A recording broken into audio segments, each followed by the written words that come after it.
Hey guys, Jordan here with Farm Builder and out finishing up some chores today. Did a video a little while ago about my thoughts on Afghanistan, and doing that video I think helped me clarify what I think about it. So maybe I'll post that one up too, but I think this is the more condensed version and the more, let's say, intense version. If politics and war are not your thing, that's perfectly understandable. This video isn't for you, so come back around for something else. But for this one, we're going to talk about Afghanistan. You've probably seen on the news it was announced today about the peace accord being signed. You can go read about that if you want the details. Saw that coming up in the news a couple days ago. And man, do I have some mixed feelings about this one. A lot of us of my generation, we joined the military because of Afghanistan and what came out of there. And that was the base for Al-Qaeda. And that's where bin Laden was. And that's where the 9/11 attacks were launched from. And that's where we were told we were going to get him. We were going to go kill this guy that flew planes into our towers and hit the Pentagon and crashed in Pennsylvania. He was there. We were going to go get him there. And we went there. And we invaded the country because the Taliban said, hey, you can't have him. And we said, all right, we'll show you some modern technology. And it turned into 20 years of war and occupation. It took 10 years to get our guy. And he wasn't even in Afghanistan. He had been pushed out and was in Pakistan. And so I think there's a lot of, I'm not speaking for all veterans, but I think there's going to be a lot of mixed feelings about this. And for me, there is elements of anger, there are elements of relief, there are elements of disbelief, and there are elements of frustration. This is a real mixed bag of emotions. So, anger that we wasted so many lives in that country, both killed and wounded, not to mention trillions of dollars. For what?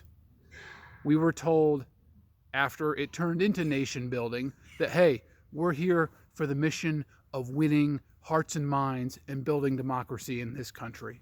Well, that is all down the crapper, as well as other things. I guess anger at politicians for putting us into this type of war, having the resolve to go after someone who attacked us, which was the good thing, but then not having the balls to actually win the war. You know you've lost your way when the rules of engagement when you go into a country are more numerous than the paperwork when you buy your house.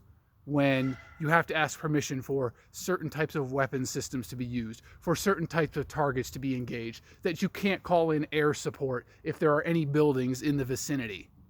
Is that how you go and win a war? Make no mistake, if we wanted to win that war and our politicians had the balls to unleash our warfighters, that country would have been pacified in fairly short order.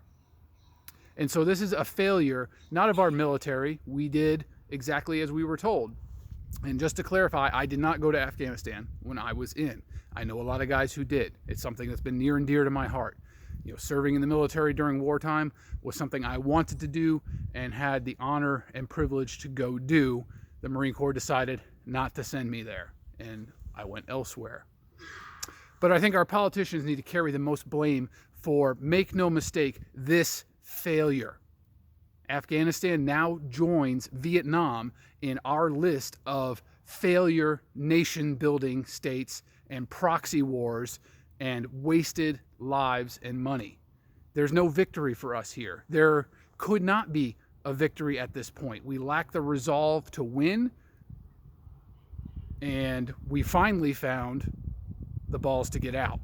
And so I guess we will give this administration kudos for getting us out of this war in Afghanistan that we could not win, that had been lost for us at the policy level and screwed away by politicians over the last 19, 20 years.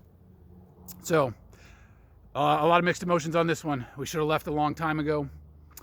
And us leaving now in the terms that we are leaving in, the Taliban is going to have the whole thing back, some kind of coalition government We are not allowed to interfere in domestic issues of the country.